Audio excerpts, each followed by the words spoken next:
घर में कोई काम मिल जाए। चलो वहीं पर चलते हैं और काम मांगते हैं। आपको तो पता ही है ना कि मेरे घर के जो ये पर्दे हैं ये कितने टाइम पुराने हैं, लगभग 4 से 5 साल हो गए हैं इनको लगाए हुए, और मैंने अपने पर्दे चेंज नहीं किए। तो आज फाइनली मैंने मंगा लिए हैं मीशो से दूसरे पर्दे, क्योंकि मीशो पे चल रही है भारी बंद। फिर कुछ देर बाद चंदा अपनी छोटी बहन माया के पास पहुंच जाती है और कहने लगती है, बहन माया, हमें कोई काम दे दीजिए। मेरे घर में मेरे बेटे का जन्म हुआ है, इसलिए हम नहीं चाहते कि मेरा बेटा भूखा रहे। अगर आपके घर में कुछ काम हो तो दे दीजिए। बस 2 वक्त का खाना देती रहना और मैं आपके घर में काम करती रहूंगी। चंदा की इस तरह की बातें सुनकर माया अपने मन में सोचने लगती है, चलो अच्छा है, इसे काम पर रख लेते हैं और इसे पैसे भी नहीं देने होंगे। आज के समय में खाने के ऊपर कौन काम करता है। चलो इसे खाना देते रहेंगे, वह भी बचा हुआ। मेरे घर में वैसे भी खराब खाना कोई नहीं खाता, तो वही इसे दे दिया करेंगे। इतना सोचकर माया बहाने बनाकर चंदा से कहने लगती है, चंदा बहन, मेरे पास अभी बहुत सारे नौकर काम कर रहे हैं, इसलिए काम तो ज्यादा है नहीं। अगर तुम ज्यादा कह रही हो तो तुम्हें काम पर रख लेते हैं, लेकिन तुम्हें केवल 2 वक्त का खाना ही मिलता रहेगा, इससे ज्यादा कुछ नहीं हो पाएगा। माया बहन, आपका बहुत बहुत धन्यवाद। हमें ज्यादा कुछ नहीं चाहिए। तो चंदा और मुरली घर वापस आते हैं। तभी चंदा मुरली से कहती है, देखो, पड़ोस के शहर के जो सबसे बड़े धनवान सेठ गेंदालाल हैं, उनके घर में हमें काम मिला है। अब हमें समय से उनके घर पर काम करने जाना होगा।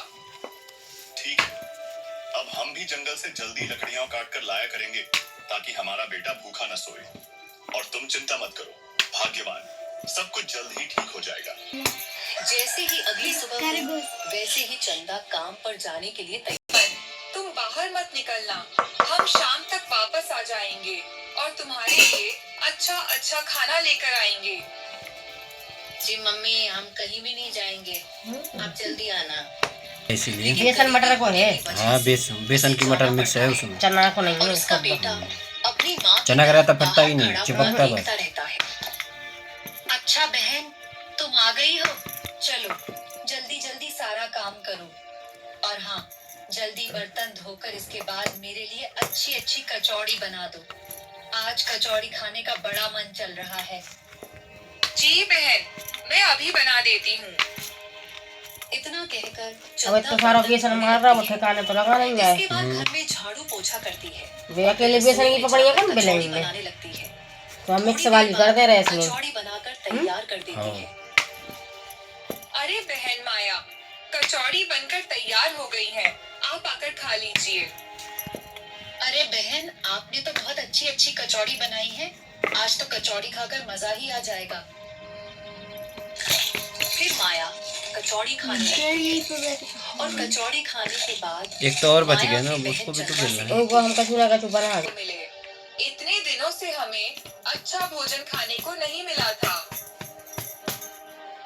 ओ बहन चंदा, यह बासी चावल कल के पड़े हुए थे, ये अपने घर में ले जाओ और इसे गर्म करके खा लेना, क्योंकि यह बासी चावल मेरे घर में कोई नहीं खाएगा। माँ, आज तो बहुत अच्छा भोजन लाई होंगी, जल्दी से लाओ, खाएं, मुझे बहुत जोर से भूख लगी है। इतना सुनकर चंदा की आंखों में आंसू आ जाते हैं और अपने बेटे अमन को देखकर बहुत दुखी होती है। फिर अपने आप से कहने लगती है, काश मेरे पास भी अच्छा भोजन होता तो हम अपने बच्चे को अच्छे से खिला पाते, लेकिन आज उसे बासे ही चावल ही खिलाना पड़ेंगे। इतना कहकर चंदा उन बासी चावलों को गर्म करके अपने बच्चे को खिलाती है। बेटा, चिंता मत करो, कल तुम्हारे लिए इससे भी ज्यादा अच्छा भोजन लेकर आएंगे। फिर सभी लोग खाना खाने के बाद सो जाते हैं और और अगली सुबह जैसे ही सूरज निकला तो चंदा अपने बेटे से कहने लगी, बेटा, तुम्हारे लिए हमने चावल रख दिए हैं। भूख लगे तो खा लेना, लेकिन बाहर कहीं भी घूमने मत जाना और अपने घर पर ही रहना। ठीक है मम्मी, मैं बाहर नहीं जाऊंगा। बस आज थोड़ा जल्दी आ जाना, कल बहुत देर से आई थी आप। ठीक है बेटा, आज हम थोड़ा जल्दी आएंगे और तुम्हारे लिए अच्छा अच्छा भोजन भी लेकर आएंगे।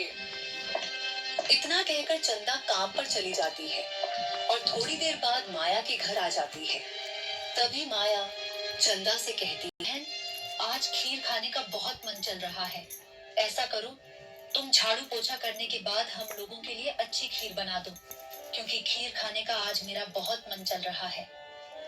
फिर चंदा घर का सारा काम करने ये बज लगती गए है, अब। झाड़ू पोछा कर। माया हमें खीर खाने को जरूर दे दे। कितने दिनों से हमने खीर नहीं खाई है। अगर खीर मिल भी गई तो थोड़ा अपने बेटे के लिए भी ले जाऊंगी, क्रिस्पी क्योंकि और उसे तो रेसिपी। खीर बहुत पसंद है। कुरकुरे और तभी वहाँ पर माया आ चटपटे। जाती है चटपटे। और चंदा से कहने, हमारे यहाँ मिठाइयाँ बहुत ज्यादा बनाई जाती हैं, इसलिए कल सुबह काम पर जल्दी आ जाना। इतना सुन और बेटा, कैसे हो? हम तुम्हारे लिए कचौड़ी लेकर आई हूँ और तुम आराम से खाओ। अभी गर्म कर देती हूँ। अच्छा माँ, हमें बहुत तेज भूख लगी है, जल्दी से उन्हें गर्म कर दो। तभी चंदा कचौड़ी को गर्म करके दे देती है और सभी लोग खाना खाकर सो जाते हैं। अगली सुबह जैसे ही चंदा माया के घर काम करने के लिए जाने को तैयार होती है, तभी चंदा का बेटा अमन चंदा से कहने लगता है, माँ, आज बहुत जल्दी काम पर जा रही हो, क्या बात है?